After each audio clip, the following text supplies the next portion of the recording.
नमस्कार, NMF news पर आप सभी का बहुत स्वागत। मैं हूं आपके साथ Abhishek Pundir. Peter Navarro White House के आर्थिक सलाहकार हैं। अभी आज उनका एक बयान आया है। हालांकि इससे पहले भी एक बयान आया था जिसमें उनके द्वारा ये कहा गया था कि जो प्राइवेट कंपनीज हैं भारत की, वो रशिया से तेल खरीद कर बिलियंस ऑफ डॉलर कमा रही हैं। $16 बिलियन का उन्होंने आंकड़ा दिया था। आज एक बार फिर से वो सामने आए और उन्होंने कहा कि असल में ये जंग मोदी की जंग है। उनके शब्द कुछ इस प्रकार हैं कि ये मोदी वॉर है, और अगर भारत रशिया से तेल खरीदना बंद कर देता है तो भारत के ऊपर जो 25% का एक्स्ट्रा टैरिफ लगाया गया है, या फिर सैंक्शन के तौर पर जो 25% टैक्स लगाया गया भारत पर, जो 27 तारीख से प्रभावी हो चुका है, वो उससे भारत को राहत मिल जाएगी। एक बार फिर ये कहा गया कि भारत रूस की युद्ध मशीनरी को सपोर्ट कर रहा है। अगर भारत तेल ना खरीदे तो ये जंग रुक सकती है। हालांकि 2022 में अमेरिका की तरफ से भारत के ऊपर दबाव बनाया गया था कि दुनिया में तेल की कीमतें स्थिर रहें, उसके लिए भारत को तेल खरीदना चाहिए रशिया से। तो भारत की तरफ से क्या कुछ जवाब इस पर दिया गया, उसी विषय पर चर्चा करेंगे। मेरे साथ मौजूद है निपुण आलम बयान जी। सर, बहुत बहुत स्वागत आपका। फिर वही घिसा पिटा राग अलापा अमेरिका ने भारत की तरफ से क्या जवाब दिया गया सर इस आरोप पर? देखिए अभिषेक जी, पहले तो मैं ये कहूंगा कि जो मोदी वॉर कहा जा रहा है बार बार, जो भारत पर ये प्रेशर बनाया जा रहा है 25% हम टैरिफ कम कर देंगे, ये एक बहुत ही मूलभूत समस्या है। और मूलभूत समस्या क्या है? मूलभूत समस्या ये है कि हमारी जो एक सॉवरेंटी होती है, संप्रभुता किसी भी देश की होती है, उस संप्रभुता को सीधे सीधे प्रभावित करने का प्रयास, ताकि विश्व में जो एक भारत की छवि है कि भारत एक संप्रभु राष्ट्र है और वो किसी के सामने झुकेगा नहीं, वो खुद तय करेगा कि उसको किससे क्या परचेज करना है, क्या नहीं करना है। इस मूलभूत समस्या का जो जड़ है वो है हमारी संप्रभुता को छीनने का प्रयास, जिसको मैं अब ये बोलने लगा हूं कि ये एक नए तरह का उपनिवेशवाद है, जिसको हम लोग बोल सकते हैं नव उपनिवेशवाद। यानी कि आप अपनी शर्तों को थोपते हैं, अगर कोई देश नहीं मानता तो आप उस पर इकोनॉमिकल सेशन या इस प्रकार के टैरिफ बम फोड़ने का प्रयास करते हैं।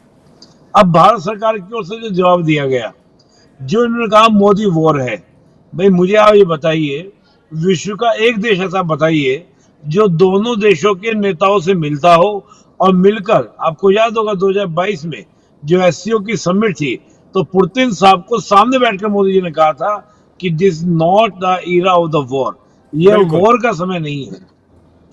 अब आप इतना कदम उठाते हैं, यूक्रेन के जेलेंस्की से मिलते हैं, उनसे भी आप बात करते हैं। और रही बात है कि तेल परचेज करने की, आप सोचिए, भारत ने तो हमेशा जो है सारे कंट्रीज को बैलेंस करने का प्रयास किया। कहा तो हमने 2010 से लेकर 2014 तक रशिया से 70% अपने जितने भी वेपन थे उनका ट्रेड किया था। उनको हमने 70% हमारे जो वेपन की रिक्वायरमेंट थी हमने रशिया से फुलफिल की थी। लेकिन अब देखिए, आज की तारीख में बात करें तो मात्र 30% यानी 29% हम अपने हथियारों की आपूर्ति रशिया से करते हैं। बाकी हम किससे खरीद रहे हैं? चाहे वो अमेरिका से खरीद रहे हैं, यूरोप से खरीद रहे हैं, वहां से परचेज कर रहे हैं। तो आप उसमें नहीं कहेंगे, उसमें आप कंडीशन नहीं लगाएंगे। और जो भी आपने कहा कि खुद आपका कह रहे हैं, आप सोचिए, रशिया से तेल खरीदना बंद कर देंगे। ईरान से हम पहले बंद कर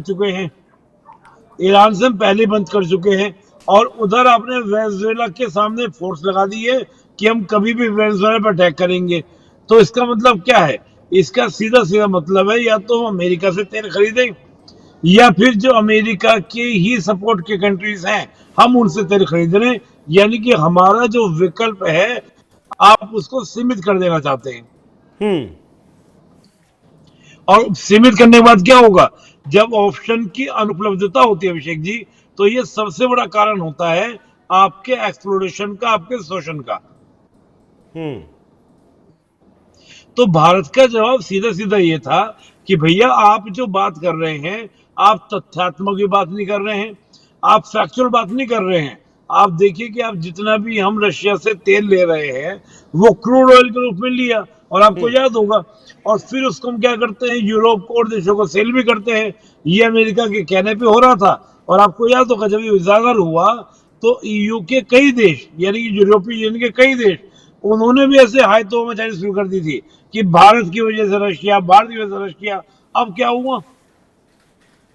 हम्म। फिर मामला हमने सेटल किया, हमने कहा भैया हमने क्रूड लिया था, उसको हमने रिफाइन किया, और रिफाइन करने के बाद हम आपको क्या कर रहे हैं, सेल कर रहे हैं। तो ईयू के चार्टर नॉर्म्स के अकॉर्डिंग अगर किसी से हमने रॉ मटेरियल लिया और उसको हम रिफाइन करके अगर दूसरे को देते हैं तो वो उस देश का नहीं रह जाता, वो हमारे देश का हो गया। सर, इसे दूसरे तरीके से भी सोचा जा सकता है क्या? जब ट्रंप आए थे, जी उन्होंने बात की थी कि भारत हमारे ऊपर ज्यादा टैक्स लगाता है तो हम रेसिप्रोकल टैक्स लगाएंगे। तब कहीं बात नहीं थी कि रशिया से तेल खरीदते हैं। उसके बाद जैसे ही ऑपरेशन सिंदूर होता है, उसके बाद से ये सारी चीजें निकलकर सामने आती हैं। और आज जिस तरीके से पीटर नवारो ने खुलकर प्रधानमंत्री मोदी का बयान, प्रधानमंत्री मोदी का नाम लिया, मोदी वॉर इसे कहा। साथ ही जर्मन अखबार की खबर आपने देखी होगी कि मोदी को 4 बार फोन किया ट्रंप ने और वो फोन नहीं उठाया है। तो क्या अब भारत से मोदी की तरफ ये शिफ्ट हो गया है और अमेरिका मानने लगा इस बात को कि मोदी झुकने वाला नहीं है, मोदी को ही झुकाना है, इसलिए सारे प्रपंच रचने हैं? देखिए, इसमें 3 एंगल हैं अगर मैं इसकी पॉलिटिक्स की बात करूं। एक तो क्या है कि अमेरिका बहुत अच्छे से जानता है कि भारत की डोमेस्टिक पॉलिटिक्स कैसी है।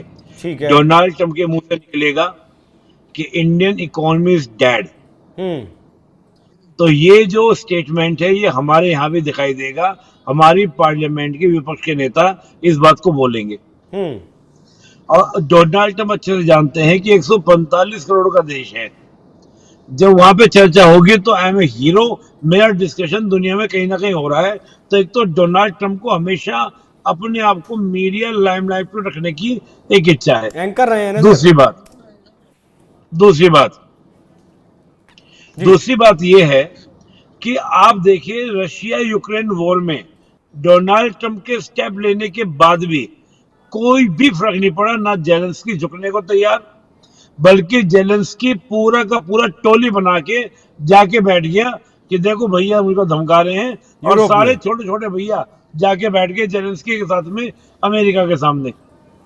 पुतिन आए, पुतिन ने बात की, ऐसी हंसी मजाक में बात करके अपना निकल गए। कोई कंक्लूजन नहीं, कोई सोल्यूशन नहीं। अमेरिका क्या बोलता है कि भैया पहले इन दोनों को तैयार करो, ट्रायलेंगल टॉक्स नहीं होंगे। लेकिन अमेरिका के डोनाल्ड ट्रंप की पूरे अमेरिका में इंसल्ट हो रही है कि भाई तुमने ये 2-2 बार मीटिंग की क्यों? पुतिन को बुलाया भी, जेलेंस्की को बुलाया भी, और आज अपने आप को बाहर कर लिया। तो टारगेट किसको बनाया जाए इस पूरे फेलियर का? इसका टारगेट शिफ्ट किया जाए भारत की ओर। ये भारत की ओर या सिर्फ अमेरिका की मोदी की ओर? डोमेस्टिक पॉलिटिक्स, हाँ भारत की भाई, और मोदी की टैरिफ ओर बढ़ेगा, उधर चीजें शिफ्ट कर महंगी दिया होगी, जाए। रोजगार घटेगा भारत में, तो लोग तो मोदी को ही टारगेट करेंगे ना। जैसा आप ही ने कहा कि मोदी को इंटरनल टारगेट, पॉलिटिक्स को जानता है अमेरिका भारत की, बिल्कुल। और इसीलिए कहा तीसरा था क्या रीजन क्या है? प्रधानमंत्री मोदी ने कि ये मेरा व्यक्तिगत नुकसान होगा। मैं वही कह रहा हूँ ना, यही तो चलना है भाई। आप एक बात सोचिए, मोदी ही क्या ना, मोदी की बात, प्रधानमंत्री मोदी का सबसे बड़ा स्टैंड क्या है कि मैं कैसे भी करके कॉम्प्रोमाइज नहीं करूंगा, मैं झुकूंगा नहीं। और देखिए यही नेचर आपको याद होगा जब अटल बिहारी वाजपेयी, जब हमने पोखरण टेस्ट किया जी। था, तब भी इस प्रकार की कंडीशन हमारे पर थोपी गई थी, लेकिन हमने उस समय भी क्या था, झुकना गवारा नहीं किया था। उस समय की स्थिति आज की स्थिति में जमीन आसमान का अंतर है। एक्चुअली जब से पाकिस्तान को लेकर हमने कहा कि भैया हमारा कोई मतलब नहीं था, अमेरिका के कहने पर हमने नहीं रोका। एक तो खुंदक पर्सनल ये कि मेरे नोबेल प्राइज का आपने क्या कर दिया, मजाक बना दिया, माखौल बना दिया। कितनी बार डोनाल्ड ट्रंप ने कहा कि मैंने रुकवाया। हमने कहा तीसरी ताकत का इसमें कोई हाथ नहीं था, पीएम मोदी ने सदन के अंदर कहा। तो ये एक बड़ा एंगल है, ये सीधा सीधा टारगेट किया जा रहा है पीएम मोदी को, ताकि टारगेट करके पूरा का पूरा फोकस क्या हो बीजेपी गवर्नमेंट और यहाँ की डोमेस्टिक पॉलिटिक्स को साधने का, ताकि यहाँ पे पूरा हंगामा हो। और पीएम मोदी एक तो एक्सपोर्टर के दबाव में भी हैं, लेकिन निश्चित रूप से जिनको अमेरिका को एक्सपोर्ट करना था उनका सबका एक्सपोर्ट रुक गया है। आज का सेंसस देखिए गिर गया है। इसका दोनों बातें हुई ना, यानी कि हमारे एक्सपोर्टर का नुकसान, अब वो सीधा सीधा कहीं ना कहीं दबाव बना रहे हैं सरकार के ऊपर कि भाई अमेरिका साहब ने क्या कर दिया, वैकल्पिक बताओ। विकल्प एकदम से थोड़ी जनरेट हो जाएंगे। तो उस जो ये प्रेशर बनाने का प्रयास है, पूरा का पूरा कोशिश ये है कि भारत सरकार के ऊपर पूरा दबाव बनाया जाए, पीएम मोदी का मतलब मोदी सरकार, भारत सरकार। हम्म। तो ये मसला है। और रहा पाकिस्तान का एंगल जो आपने लास्ट में पूछा, जी। देखिए पाकिस्तान का एंगल निश्चित रूप से है।